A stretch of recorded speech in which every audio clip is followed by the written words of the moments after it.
Halo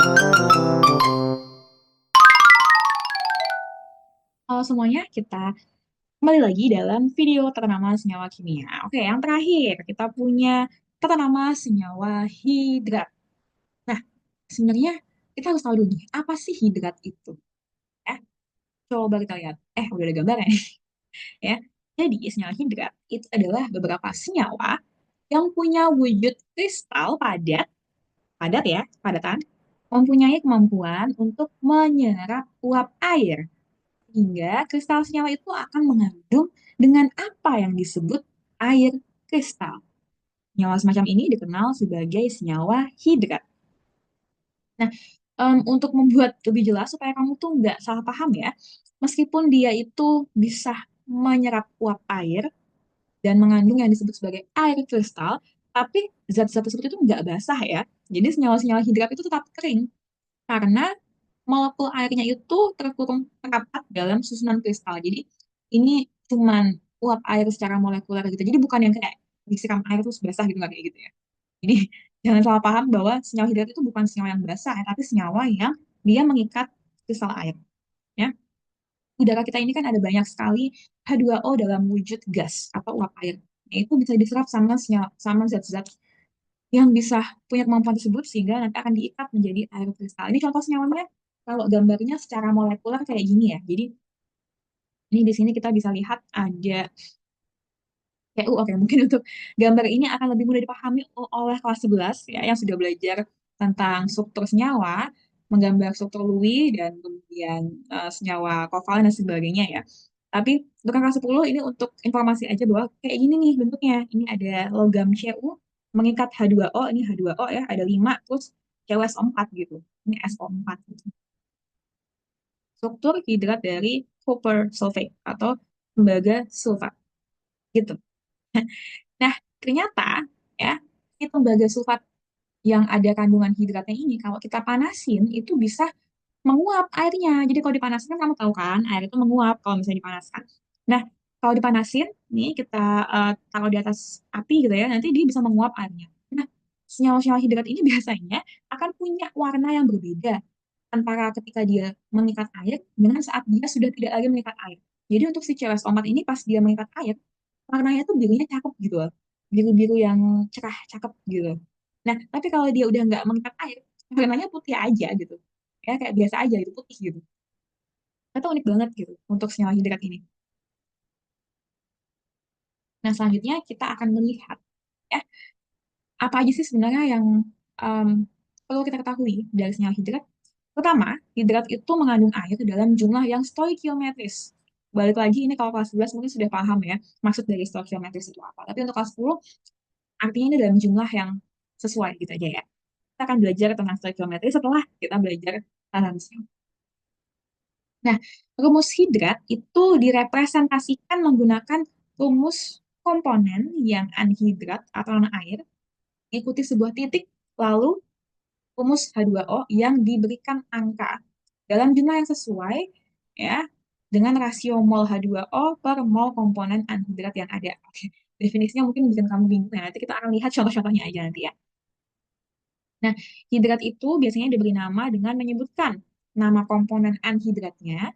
Terus kita kasih nama hidratnya yang diawali dengan awalan angka Yunani, misalnya mono, di, tri, tetra, dan seterusnya, dan nggak pakai spasi. Gitu. Contohnya, kamu tahu gypsum? Gypsum itu rumus kimianya CaSO4 2H2O. Nah, ini nih kayak gini. CaSO4 ini anhidrat. Terus tadi kan diikuti oleh sebuah titik. Ini titiknya nih, ini wajib ya, titik ini ditulis. Terus baru ditulis H2O-nya, akhirnya 2H2O gitu. Nah, ini menunjukkan bahwa setiap satu molekul CaSO4 itu bisa mengikat dua molekul air per satuannya. Jadi persatuan CaSO4 ini mengikat dua molekul air. Kayak tadi yang gambar ini kan. Nah, setiap satu molekul CuSO4 itu bisa mengikat berapa air nih? Satu, dua, tiga, empat, lima. Kayak gitu maksudnya. Ya.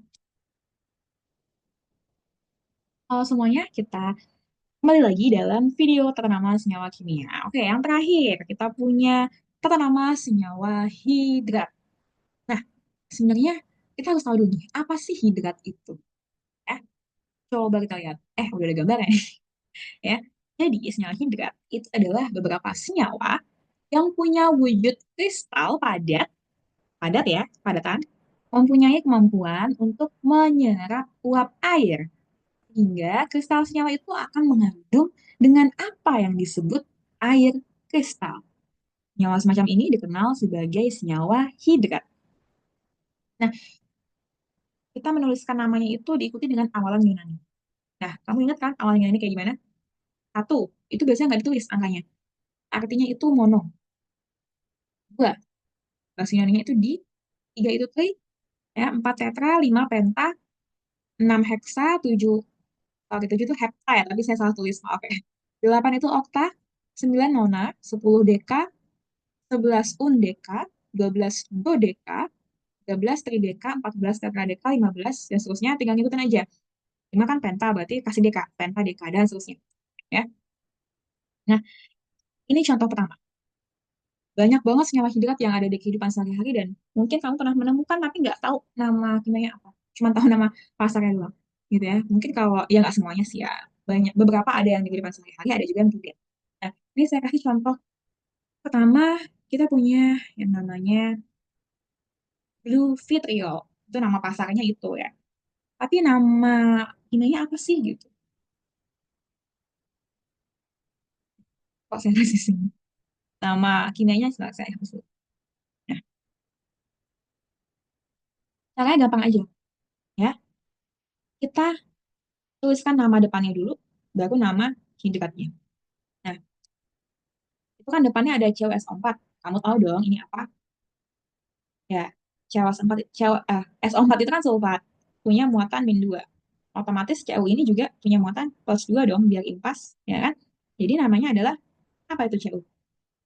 Tuh, tembaga. Tembaga berapa? Tembaga 2, karena muatannya +2. Tembaga 2 apa? Tembaga 2 sulfat. Terus 5H2O ini gimana cara nulisnya? 5 itu kan di sini ada ya, penta. Berarti tulis, agak kebesaran nih, kayaknya ntar nggak muat nih.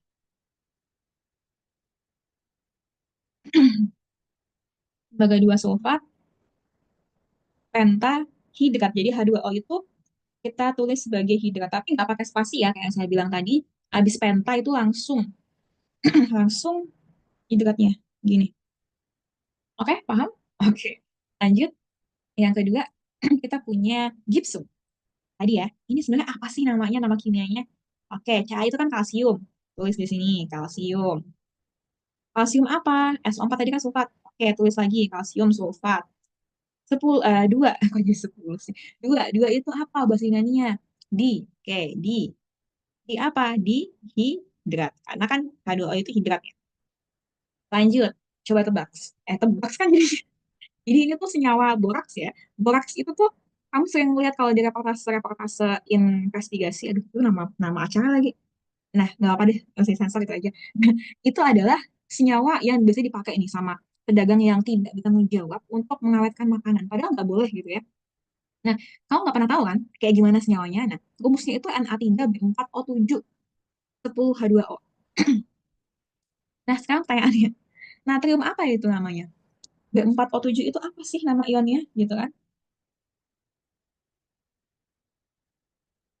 Nah, jadi B4O7 ini ion poliatomik ya, ion poliatomik dan namanya adalah borat, natrium tetraborat. Jadi kita tulis di sini natrium tetraborat. Nah, 10 apa tuh 10?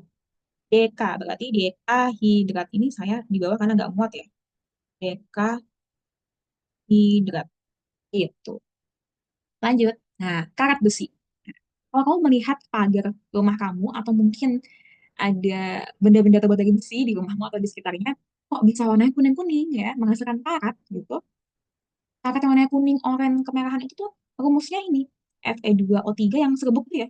Yang bentuknya serbuk itu Fe2O3 6H2O. Terus gimana nih cara ngasih namanya? Nah, kayak biasa aja gitu ya.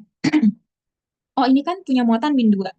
Tapi ada 3 nih. Berarti 2 dikali 3 berapa? Min 6. Betul, min 6. Nah, sedangkan si Fe ini ada dua jumlahnya, tapi Fe-nya Fe berapa nih? Biar nanti hasilnya plus 6. Kalau plus 6 sama 6 kan 0 nih, ya kan? Impas. Betul banget, Fe-nya adalah Fe3. Berarti namanya adalah besi 3. 6 tuh apa? 6 itu heksa. Kalau 7 hepta ya, saya salah nulis itu. Heksahidrat. Nah, jadi deh, rumus atau nama senyawa kimia dari karat besi. 3 heksahidrat. Ada yang namanya juga garam Epsom ya. Ini rumusnya MgSO4 7H2O. Terus gimana nih cara nulisnya? Nah, biasa aja ya cara nulisnya ya. Tinggal tulis aja namanya. Mg itu kan magnesium, ya kan? Magnesium. SO4 itu sulfat. Terus 7 itu apa? 7 itu hepta ya. Jadi dia heptahidrat gitu. Lanjut lagi. Terakhir, kamu pasti pernah dengar istilah tawas. Ini kalau di kehidupan sehari-hari ini untuk menjernihkan air ya. Kalau di perusahaan air minum yang masuk ke keran-keran rumahmu itu, bukan air minum ya, perusahaan air baku ya, air yang masuk ke dalam keran-keran rumahmu itu dijernihkan dulu dengan tawas. Jadi tawas ini nanti akan mengkoagulasi, tawas ini akan mengkoagulasi kotoran-kotoran dalam air itu nanti akan menggumpal di bawah gitu ya,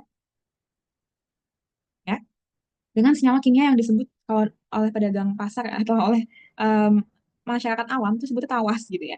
Tapi sebenarnya nama kimianya untuk rumus kimianya adalah Al2SO4 3 kali 12H2O. Terus nama kimianya apa nih kayak gini ya kan? Ya udah tulis aja. Al itu unsur apa? Ya, Al itu aluminium.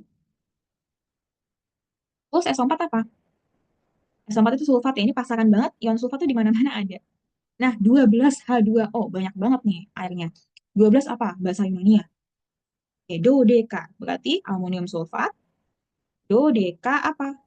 Hidrat. Oke deh. Sip. Kita kelar. Selesai sekarang. Ya, jadi begitulah cara menuliskan nama-nama senyawa hidrat. Nah, kita udah belajar banyak banget tentang penamaan senyawa kimia, mulai dari biner, poliatomik, senyawa asam basa, dan yang terakhir sekarang ini senyawa hidrat. Kalau udah kelar nih, berarti kamu harusnya udah bisa nih. Kalau misalnya dikasih tahu rumus tertentu, kamu udah bisa cara baca dan menuliskan namanya. Nah, kunci dari saya adalah bahwa kamu harus banyak latihan, ya. Latihan, cari aja gitu, senyawa-senyawa kimia random. Kamu tuh buat namanya apa? Bukan dengan cara dihafalkan secara literal, kayak kamu eh, hafalan-hafalan yang lainnya, kamu sebutin satu, ya, enggak kayak gitu ya. Tapi dengan cara latihan, nanti kamu akan dengan sendirinya mengingat ini ion apa. Oke? Nah, kalau kamu mungkin berpikir, kok kimia hafalan dulu ya? Ya, bukan seperti itu. Ya. Tapi bukan kimia aja, tapi semua bidang ilmu, semua mata pelajaran itu harus diawali dengan yang namanya menghafal. Kamu mungkin bisa bilang kalau kimia mah hafalan. Karena apa? Kamu baru pertama kali belajar kimia. Untuk yang kamu semua nonton, yang pertama kali belajar kimia itu di kelas 10 SMA, selamat. Semangat dan selamat kamu baru menghadapi kimia pertama kali, berarti kamu harus banyak menghafal di kelas 10. Ya. Karena nanti kimia-kimia yang seru, yang banyak eksperimennya, yang kita akan ke lab, segala macam, kita melihat berbagai macam efeknya dalam kehidupan sehari-hari, kamu bisa tahu nih kenapa tubuhmu begini begitu, oh ternyata ada latar belakang kimianya. Kenapa ya kalau bahan-bahan ini begini dan begitu, itu ternyata ada alasan kimianya. Nanti di kelas 11 dan 12, di kelas 10 masih banyak materi yang perlu kamu hafal. Nggak cuma kimia. Kalau kamu ingat-ingat lagi zaman kamu SD, zaman kamu TK, matematikanya ngapain tuh? Menghafal kan? Menghafal tambah-tambahan. Kamu nggak akan bisa ngitung aljabar atau mungkin trigonometri kalau kamu nggak pernah melalui masa hafalan penjumlahan zaman TK. Satu tambah satu, dua. Ya kan harus kamu hafalin dulu kan? Nggak mungkin kamu nebak sendiri, tapi kamu harus menghafal. Perkalian. Kamu nggak akan bisa menghitung perkalian 25 kali 7 kalau kamu nggak hafal 5 kali 7 itu berapa. Ya kan? Nah, kayak gitu. Kimia juga kamu nggak akan bisa melalui kimia kelas 11 tanpa kamu menghafal dulu unsur-unsur. Tanpa kamu mengingat dulu nih nama-nama ionnya ini apa. Dan nggak usah jauh-jauh ke kimia kelas 11. Kimia yang selanjutnya setelah materi tata nama senyawa ini, kita akan belajar menghitung. Kamu nggak akan bisa menghitung kalau kamu nggak tahu rumusnya apa. Jadi, ya, untuk sekarang yang masih belajar tata nama senyawa kimia, yang sabar. Ya, memang perlu banyak kesabaran dalam mengingat ion-ion ini. Ya, sabar dan juga gigih, jangan mudah menyerah. Gigihlah, rajinlah dalam belajar ya. Karena satu-satunya kunci kesuksesanmu itu bukan hanya sebatas pintar aja, tapi juga gigih. Gigih itu bahasa Inggrisnya itu grit. Kamu harus getol, gigih, rajin dalam menghadapi setiap tantangan. Jangan mudah menyerah kalau ada tantangan sesuai apapun di depan. Lakukan. Oke? Ya, Kak, sampai di sini untuk materi Tanaman Senyawa. Kita ketemu lagi di video selanjutnya. Mungkin kalau ada materi lain yang perlu saya bahas di YouTube. Semoga semua ini bisa membantumu dalam belajar. Tetap semangat, rajin belajar, dan sampai jumpa lain waktu. Thank you for watching.